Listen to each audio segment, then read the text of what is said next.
ഓ, ചൂടെന്ന് പറഞ്ഞാൽ ഭയങ്കര ചൂട്. രാത്രി കിടന്നുറങ്ങാൻ പറ്റാത്തൊരവസ്ഥ. ഫാനിട്ടൊക്കെ കിടന്നിരുന്നാലും നമ്മൾ കിടക്കുന്നതിന്റെ ഓപ്പോസിറ്റ് സൈഡ്, നമ്മുടെ ഇപ്പം നേരെയാണ് കിടക്കുന്നതെങ്കിൽ കഴുത്തിന്റെ ബാക്കും മുതുകും എല്ലാം വേർത്ത് കുളിച്ചിരിക്കും. രാത്രി ഒരുറക്കം കഴിയുമ്പോൾ ഈ ചൂട് കാരണം എഴുന്നേറ്റിരിക്കേണ്ട ഒരവസ്ഥ. ഫാനിൽ നിന്നെല്ലാം ചൂട് കാറ്റാണ് വരുന്നത്. വല്ലാത്തൊരവസ്ഥയാണല്ലേ. രാത്രി കിടന്ന ഉടനെ തന്നെ ഈ ചൂട് സമയത്ത് ഉറങ്ങുക എന്ന് പറഞ്ഞാൽ വലിയ പാടാണ്. തിരിഞ്ഞും മറിഞ്ഞും കിടന്നിരുന്നാൽ പോലും ഉറക്കം കിട്ടാൻ പറ്റത്തില്ല. അതുകൊണ്ട് തന്നെ രാത്രി, പ്രത്യേകിച്ച് ഈ ചൂട് സീസണിൽ, ശരീരത്തിനെ ഒന്ന് കൂളാക്കി പെട്ടെന്ന് കിടന്നുറങ്ങാനുള്ള വഴി പറഞ്ഞുതരാം. രാത്രി നിങ്ങൾ കഴിക്കുന്ന ഭക്ഷണം നിങ്ങൾക്ക് കൂടുതൽ ചൂട് ഉണ്ടാക്കുന്നതിന് കാരണമാകും. അതുകൊണ്ട് തന്നെ രാത്രിയിൽ പരമാവധി മധുരം ചേർത്ത സാധനങ്ങൾ, പ്രത്യേകിച്ച് പഞ്ചസാര ചേർത്തിട്ടുള്ള സാധനങ്ങൾ, ജ്യൂസ് ഐറ്റംസ്, കോള ഐറ്റംസ്, അമിതമായിട്ട് എണ്ണ ചേർത്തിട്ടുണ്ടാക്കിയ ഭക്ഷണങ്ങൾ, എരിവ് ചേർത്തിട്ട് പ്രത്യേകിച്ച് മസാല ചേർത്തിട്ടുള്ള ഭക്ഷണങ്ങൾ കഴിക്കരുത്.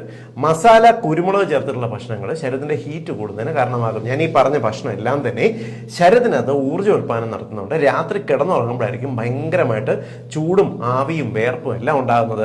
ഇത് നിങ്ങളുടെ ഉറക്കം തടസ്സപ്പെടുത്തും. രാത്രി ഒരു 7 മണിയൊക്കെ ആകുന്ന സമയത്ത് രാത്രിത്തെ ഭക്ഷണം അവസാനിപ്പിക്കുക. വേനൽക്കാലത്ത് രാത്രി കഴിക്കാൻ ഏറ്റവും നല്ലത് നിങ്ങൾ ഒരു പേരയ്ക്ക, ഒരു ആപ്പിള് പോലുള്ള പഴവർഗ്ഗങ്ങൾ മാത്രമാണ്. അധികം പുളിയുള്ള പഴങ്ങൾ രാത്രി കഴിക്കരുത്, ഉറക്കത്തിന് ഡിസ്റ്റർബ് ചെയ്യും. രാത്രിയിൽ പേരയ്ക്ക, ആപ്പിള്, മാതളം പോലുള്ളവ കഴിച്ചിട്ട് കിടന്നു കഴിഞ്ഞാൽ നിങ്ങൾക്ക് ഉറക്കം വളരെ സുഖകരമായിരിക്കും. പരീക്ഷിച്ച് നോക്കാവുന്നതാണ്. രണ്ടാമത്തെ കാര്യം, കിടക്കുന്നതിന് തൊട്ട് മുന്നേ ഒരു 15-20 മിനിറ്റ് മുമ്പെങ്കിലും ഒന്ന് മേല് കുളിക്കാൻ നോക്കുക. കാരണം പുറമേയുള്ള അന്തരീക്ഷത്തിലെ ടെമ്പറേച്ചറിനേക്കാൾ നമ്മളൊന്ന് മേല് കുളിക്കുന്ന സമയത്ത് ശരീരത്തിന്റെ ടെമ്പറേച്ചർ 2-3 ഡിഗ്രി ഒന്ന് കുറയുന്നതിനും സുഖമായിട്ട് കിടന്ന ഉടനെ ഉറക്കം കിട്ടുന്നതിന് സഹായിക്കുകയും ചെയ്യും. രാത്രി കിടക്കുന്ന സമയത്ത് മുകളിൽ നിന്നുള്ള ഫാൻ ഇടുന്നതിനേക്കാൾ സൈഡിൽ നിന്നിട്ടുള്ള ഒരു ഫാൻ ആയിരിക്കും ഏറ്റവും നല്ലത്. നിങ്ങൾ AC ആണ് ഉപയോഗിക്കുന്നുണ്ടെങ്കിൽ ഫാനിന് പകരം AC ഇട്ട് മിതമായിട്ടുള്ള ഒരു ടെമ്പറേച്ചർ ഇട്ട് കഴിഞ്ഞാൽ നല്ലതാണ്. കാരണം AC ഉപയോഗിക്കുന്ന സമയത്ത് മുറിയിലുള്ള ഹ്യൂമിഡിറ്റി, ഈ അന്തരീക്ഷത്തിലുള്ള നീരാവി വലിച്ചെടുത്തുകൊണ്ട് പോകുന്നുണ്ട്.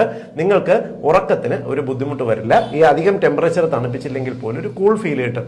ഒരു 28-29 ഡിഗ്രി ടെമ്പറേച്ചറിൽ AC ഇട്ടാൽ പോലും കറണ്ടും അധികം ആവത്തില്ല, സുഖമായിട്ട് ഉറങ്ങാനും പറ്റും. ഇനി ഫാനാണ് ഇടുന്നതെന്നുണ്ടെങ്കിൽ ടേബിൾ ഫാൻ ആയിരിക്കും കൂടുതൽ ഉചിതം.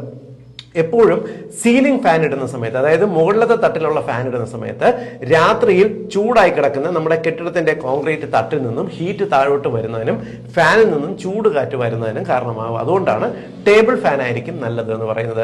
രാത്രിയിൽ ജനൽ തുറന്ന് കിടക്കുന്നത് കൊണ്ട് വലിയ പ്രോബ്ലം ഇല്ല. പക്ഷേ കൊതുകിന്റെ ശല്യമോ കള്ളന്മാരുടെ ശല്യമോ നിങ്ങളെ അലട്ടാനുള്ള സാധ്യതയുണ്ട്. ഞാൻ ഈ പറഞ്ഞ കാര്യങ്ങൾ ശ്രദ്ധിക്കുന്നുണ്ടെങ്കിൽ നല്ല സുഖകരമായിട്ട് രാത്രി ഈ വേനൽക്കാലത്ത് ഉറങ്ങാൻ പറ്റും.